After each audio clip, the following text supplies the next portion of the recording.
এই তোমরা এটা খেয়ে নিও তো।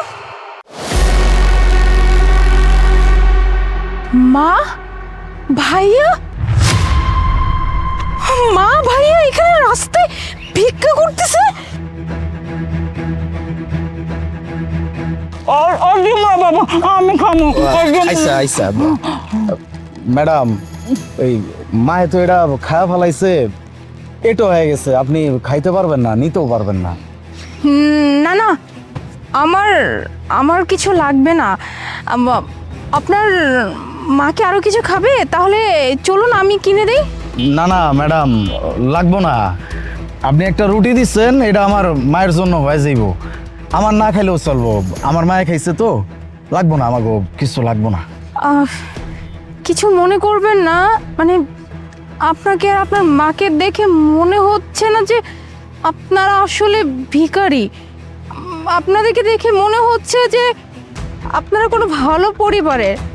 আমাকে একটু বলবেন ভাইয়া যে আপনার মার এই অবস্থা কি করে হলো, বা আপনার এইখানে এই অবস্থায় কেন? ম্যাডাম, সে অনেক বড় ঘটনা, থাক গা, এটি না, আপনি কি করবেন? আপনি রুটি দিচ্ছেন, এই জন্য আপনার অনেক ধন্যবাদ।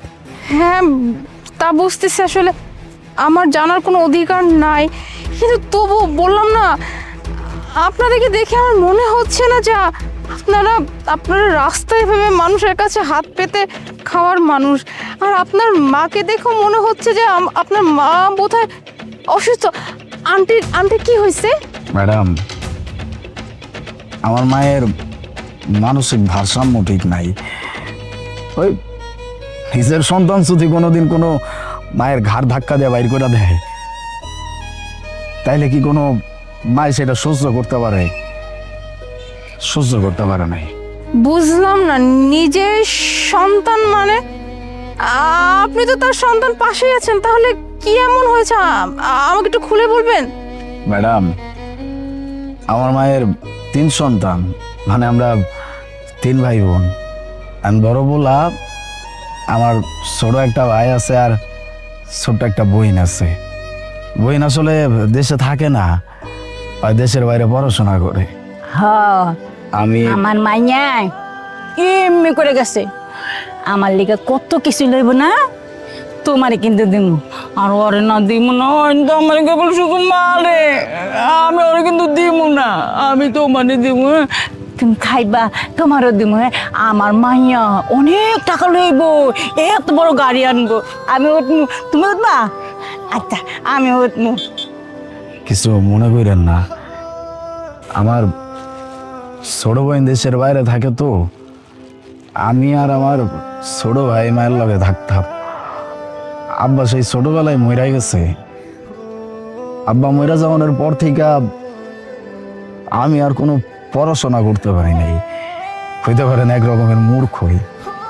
তারপরেও বাপের ব্যবসাটা বেশ ভালোই বুঝা নিছিলাম, সবকিছু দেখাশোনা করতাম। ছোট ভাইটা পড়তো, ছোট বোনটা দেশের বাইরে পড়াশোনা করে, মায়ের নিয়ে বেশ ভালো যাচ্ছিলাম। আমাকে সংসারটা খুব সুখের আসছিল। এর মধ্যে না আমার পায়ে যে ভিতরে ভিতরে এত কিছু মাথার মধ্যে আইটা রাখছে, এটা তো আমি জানতাম না ম্যাডাম। আমি তো পড়াশোনা জানি না ম্যাডাম, এই জন্য ওই আমার যখন যেটা কইতো আমি এটা কইরা দিতাম। নিজের রক্ত তো, পরে আবার অবিশ্বাস করুন কেমনে কোন? ওই যে ছলে বলে কৌশলে সমস্ত সম্পত্তি নিজের নামে লিখা নিব, সমস্ত ব্যবসা নিজের নামে লিখা নিব, এটা তো আমি বুঝতে পারি নাই। সবকিছু নিজের নামে কইরা নেওয়ার পরে না, আমারে আর মারে ঘাট ধাক্কা দেওয়া বাড়ির থেকে বাইর করে দিচ্ছে। কতবার কইরা কইছি যে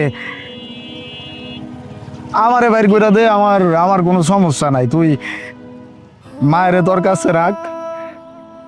এই বয়সে মারে নিয়ে রাস্তাঘাটে কেমনে থাকবো?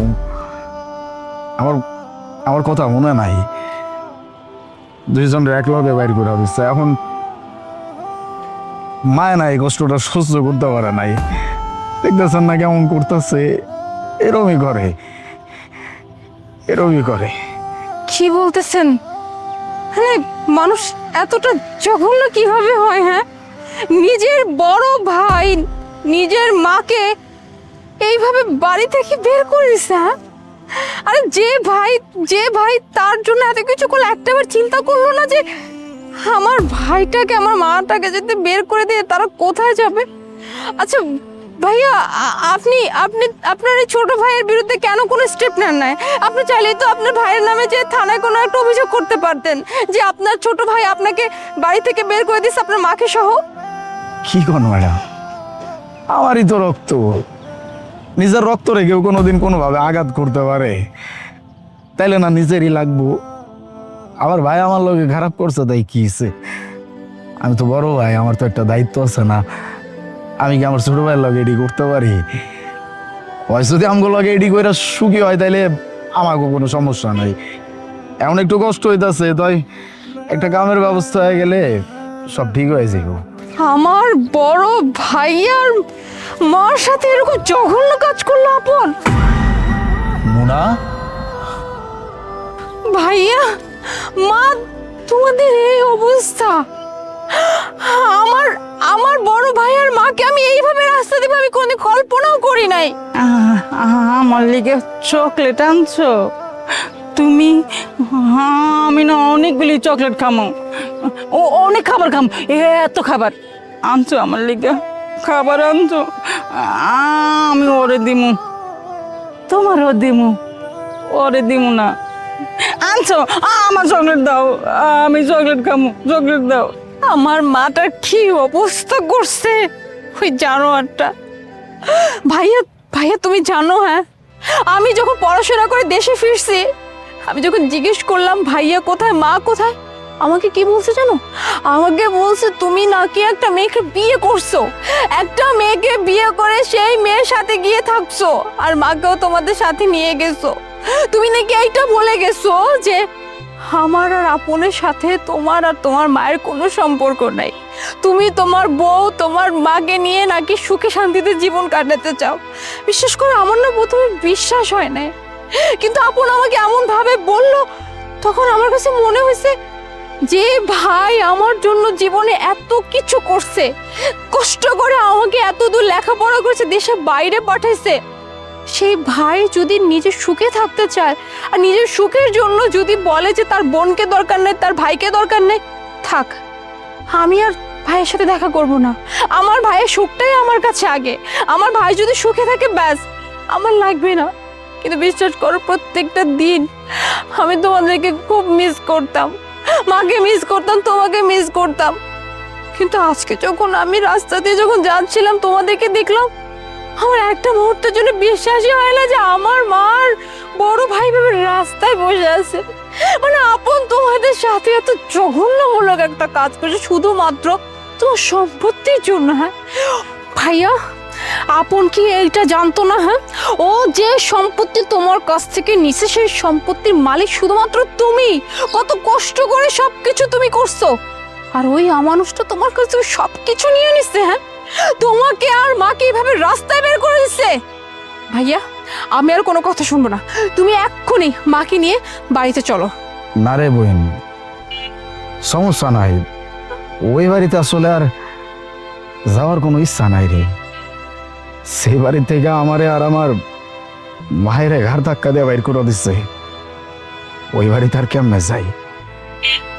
থাক, তোরে অনেকদিন পরে দেখছি না, আমার মনটা জুড়াই গেছে, আমার আর কিছু লাগবো না, কিছু লাগবো না।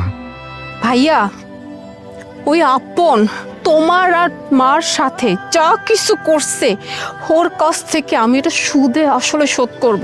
দরকার পড়লে ওকে আমি পুলিশে দিব। তোমাদেরকে বাড়ি থেকে বের করার শাস্তি ওকে পাইতেই হবে। ওর এত বড় সাহস! হ্যাঁ, যে ভাই ওকে কষ্ট করে বড় করছে, মানুষ করছে, সেই ভাইকে রাস্তায় বের করে দিচ্ছে। হ্যাঁ, রাস্তার ফকির বানাই দিচ্ছে। ওকে তো আমি ছাড়বো না। আর তুমি একটা কথা বলবে না ভাইয়া, তুমি আর মা এখন এই মুহূর্তে আমার সঙ্গে বাড়িতে যাবা। আর আপন আপন যদি তোমার দিকে চোখ তুলো তাকায় না, ওর চোখ আমি উঠাই ফেলবো। মা চলো।